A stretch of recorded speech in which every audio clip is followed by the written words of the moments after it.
What happens when a 15-year-old leaves home for Syria to join a notorious terrorist group? Her home country does whatever it can to stop her from reaching her destination. But what does a country do when this same girl, now a young woman, wants to come back?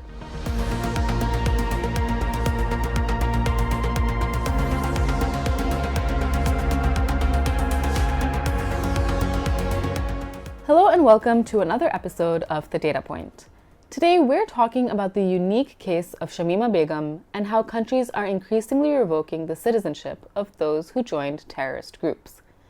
In 2015, Shamima Begum and her two friends became the center of media frenzy when they left their homes in East London to join the brutal Islamic State terrorist group, more commonly known as ISIS. At this time, Begum was just 15 years old, but managed to evade authorities and slip through Turkey's borders, with the help of smugglers, to enter ISIS-controlled Syria. According to the Wilson Center, at this time, ISIS held control over major parts of Syria and Iraq, but it also established several affiliate groups in at least 8 other countries.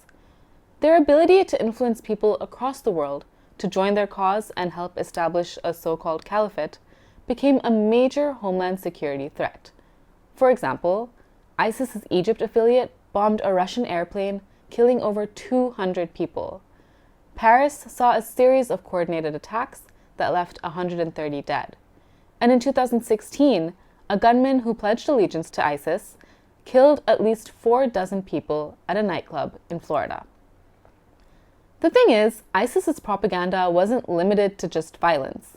While the group is known for their gruesome decapitations of their prisoners and the barbaric acts of sexual violence against women, this allegedly wasn't the narrative that Begum and her friends were fed. For them, ISIS-controlled parts of Syria was a utopia, a place where they didn't have to face discrimination and a place that had access to all the facilities and resources they'd need. It was a place that they could live a good life in line with ISIS's ideas of Islamic values. So Begum and her friends left. 4 years later, during the fall of ISIS, Begum, who is the trio's sole survivor, wanted to go back home. In 2019, a heavily pregnant Begum was interviewed by a British journalist at the Al-Hwal refugee camp in Syria. It was then that she told the world that she wanted to come back to the UK, but did not regret joining ISIS. This apparent lack of remorse led the then Home Secretary, Sajid Javid, to strip her of her citizenship, barring her from returning. Whatever role they took in the so-called caliphate, they all supported a terrorist organization. Now that this so-called caliphate is crumbling, some of them want to return. And I have been very clear, Mr. Speaker, where I can and where any threat remains, I will not hesitate to prevent this. The powers available to me include banning non-British people from this country and stripping dangerous dual nationals of their British citizenship.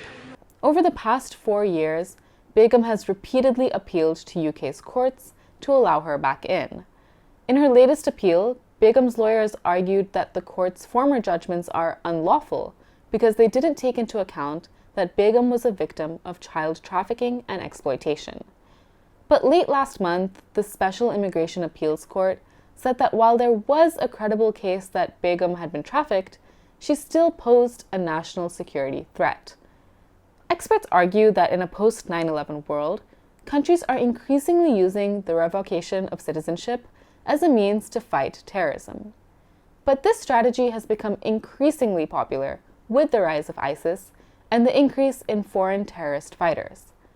The thing is, stripping one of their citizenship isn't always an option. Under the United Nations Universal Declaration of Human Rights, the right to nationality is a fundamental right. Begum's citizenship was stripped under the 1981 British Nationality Act, which says that a person can be deprived of their citizenship if the, quote, deprivation is conducive to public good, unquote, and they wouldn't be rendered stateless. The UK argues that Begum has Bangladeshi citizenship through her mother, but Bangladesh says that she is neither a citizen nor is she allowed in the country. Now, Begum is far from the only one who's joined ISIS and later wanted to return. Jack Letts, aka Jihadi Jack, held dual citizenship of the UK and Canada, and while the UK revoked his citizenship, he continues to be a Canadian national. Arib Majid, an Indian national, was arrested after returning to India, but remains a citizen. But for 4 women from Kerala who followed their husbands to join the Islamic State in Khorasan province in Afghanistan, entry back into India is not an option. Several countries have laws in place that allow for citizenship to be revoked over disloyalty to one's nation. The number of countries that have adopted these provisions over time has also risen. For some, it wasn't until after they arrived in Syria that they realized that the utopia that they were promised is not what they were getting. Particularly during the fall of ISIS in 2019, people fled the bombardment and landed up in refugee camps, wanting to go back to the country they came from. The scale of ISIS's influence can perhaps be understood better when we look at the countries people want to return to. So of the 7,366 people who managed to return to their home nations, 4% were women and 17% were minors. While men were generally fighters and tasked with carrying out bombings and executions, it was fairly uncommon for a woman to fight. Begum, for example, alleges that she never fought or participated in violent acts. She was, however, married to a Dutch fighter. This poses a dilemma for officials who examine cases like Begum's. While she wasn't actively fighting, she was still aligned with and advancing ISIS's cause. While women form 13% of total ISIS affiliates in Iraq and Syria, only 4% were willing and able to return. A report by the International Center for the Study of Radicalization says that there are several reasons for this gap. Women living under ISIS rule were unable to travel without a male guardian.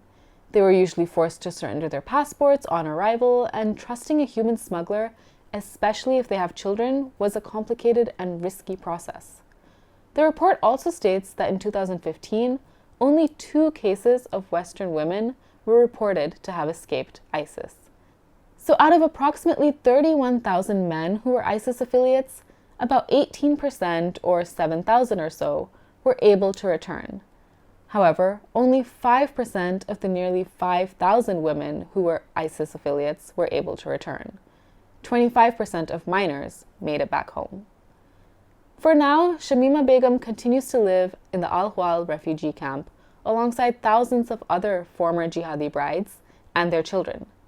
Her fate as a woman who is effectively stateless remains unclear, but it's likely that whatever decision the United Kingdom makes will set the precedent going forward.